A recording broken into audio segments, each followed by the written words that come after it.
シーンですね。絡まり。Where are you taking me? どこに？あ、どこ？ Hello? で、Damn it! Where's my father? どこなの？待ってろ、後ろで動くなと言え。じっとしてろ。お、機械が出てきましたね。グレネードが投げ込まれました。ほら、人の下が今見てる。早くしろ。ほら、投げろ、今投げ。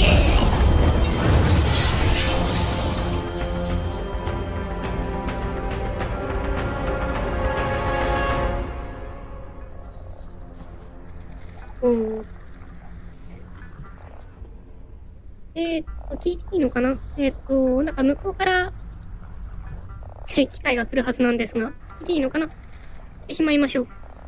チャプター2ですかね。8分の1番の事故。車に乗っている時の VR 容量を減らそうと、このシーンは当初、事故の後でアリックスが目覚める展開でした。ただ、プレイヤーは刺激的な体験を奪われたように感じて、物足りなさを覚えたようでした。となると、プレイヤーを車の中で快適に動かすという技術的な問題をクリアする必要があります。この分野、後の列車の中では、小さな窓を通してのみ外側が見えるようになっています。こうした背景は、奥行きを生むために欠かせないものですが、窓のサイズが小さいおかげで、プレイヤーの視点は車内にとどまり、VR 酔いの発生を大幅に防げるんです。あとは、ライティングや効果音を巧みに活用して、車に乗っている雰囲気を生み出しています。ドライブを、VR でドライブをしたことがある人、ないしは、フライトシミュレーターですね。あれをやったことがある人は分かりやすいと思うんですが、結構酔います。なので、今回このゲームは、車を運転する乗り物に乗るというのが、別に主題のものではありませんので、こういった窓を狭くしてしまうというのが非常に有効な手なのでしょうね。8分の2、ケース1。これまでのマップは世界の状況を伝えることに主眼が置かれていましたが、このマップではいよいよ本格的な冒険が始まってましたね。すなわち、イーライが拘束され、その救助へ向かうことを理解した上で、次のエリアへ進んでもらう必要があります。また、無線の相手であるラッセルに会い、その顔を知っておくことも大切です。最後にはグラビティグローブとピストルを入手して、使い方を学んでもらわないといけません。これはかなり骨の折れる作業です。経験上全てを一箇所に詰め込むのは経験名とは言えます。理解が中途半端になってしまいます。そこでこのエリアではストーリーのペース配分が重要になります。プレイヤーに内容を理解するための十分な時間を与えながら、必要なイベントを適度な感覚で配置していくことが大切です。同時にギアも上げていきます。これまで30分ほどプレイしてきて、プレイヤーは敵との遭遇を期待し始める頃ですからね。まあ、そうですよね。普通のゲームだったらそろそろ敵と銃撃戦が始まる頃ですよね。コメンタリーにもありましたが、この後、ピストルと、あと、グラビティグローブ。前作でいうグラビティガンとかそういったものの、類ですね。このハーフライフアリックス、このグラビティガンとかがかなり、主流というか、重要なものになってきます。で、その情報ですけど、物を教えたことがある人はわかるんじゃないでしょうか。一気に詰め込んでしまうと、全部が、中途半端になってしまう。なので、足し算を教えて、引き算を教えて、掛け算を教えて、割り算を教えて、順番に情報をプレイヤーに与えていく。というのがやはり、普通のゲームでもそうですけど、特にこの VR の、特に VR 初期のゲームでは、その順番っていうのが大事だったんでしょうね。ですね。8分の3。ライター班はこのマップではまずラッセルとの会話を肉付けし、情報の密度を高めていきました。プレイヤーが初めてラッセルと会い、2人が話すべき内容も多岐に及んでいるせいで、当初はかなり長い会話になりました。これではプレイヤーを退屈させ、大切な情報が雑音に埋もれてしまいます。そこでラッセルのドローンを登場させました。おかげで、当初のセリフをだいぶ削って、シーンの前段階で伝えることができ、いざ会話シーンに入った時には、全体的な話をすっ飛ばして、いきなり本題へ入ってきたんです。ちょいちょいありましたよね。ここ、出た時にも、事故に遭ったのを、俺が起こしたんだ。ラッセルが言ってくれました。ラッセルが助けてくれたんだっていうのが分かりましたし、もう一人の、イーライ・バーンズですか。あれ、私、イーライ・バーンズが前作の主人公って言った。ゴードン・フリーマンですね。ごめんなさい。イーライ・バーンズ。アリックス・バーンズの、お父さんが、連れ去られてしまった。まあ、ピーチポジションですね。あれを助けに、あれをピーチ呼びたくはないところですが、そういう人が、を助けに行かないといけないよ。よいしょ。エースさん。このエリアではストーリーを段階的に進めながら、各人格の外の状況を伝え続ける必要がありました。同時に本作のストーリーの時系列を理解してもらい、映像中の要塞がいかに巨大か実感してほしかった。本来の圧倒的な力は人類を結成してから見つ取れます。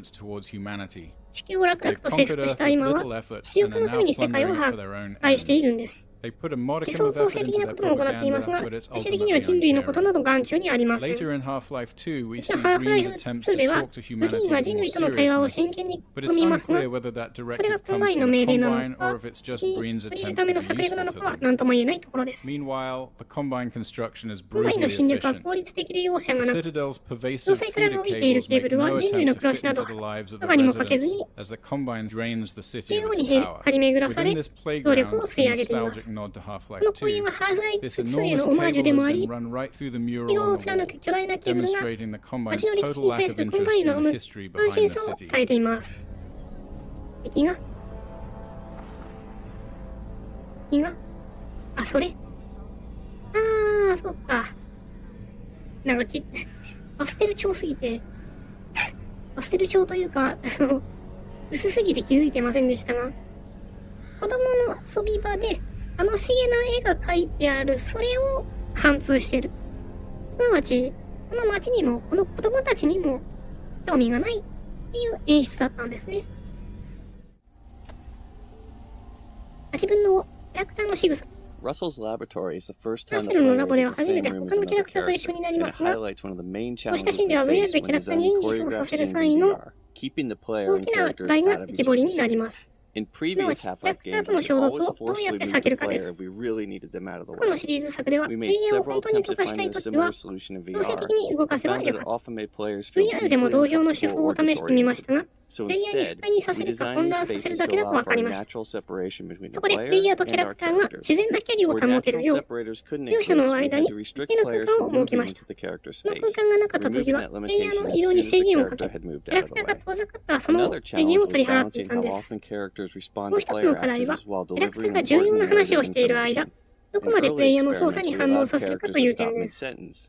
当初はキャラの会話を中断して、プレイヤーの行動に反応させてから改めて会話を再開していました。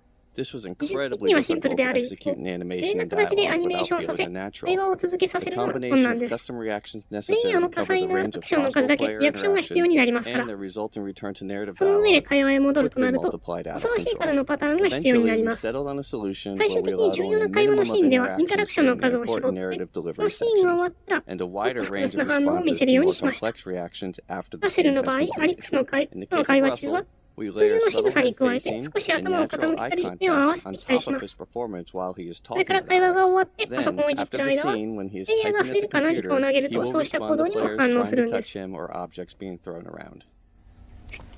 き肩叩いたら、うるせえなあっち行けよってなりましたもんね。何を触ったら